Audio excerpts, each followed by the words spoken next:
Alright, this will probably be a little sloppy. I'm going to do the best I can.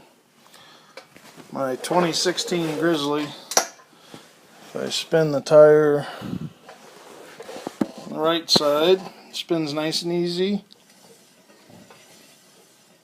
No noise. And because my CV boot was torn on the left side, well, the boot wasn't torn, but the clamp came off. It was full of mud. I cleaned it out, put grease in it. Figured I needed another axle because this boot came off.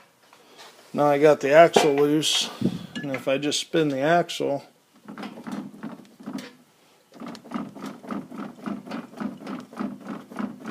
sounds like all the noise is inside the front diff.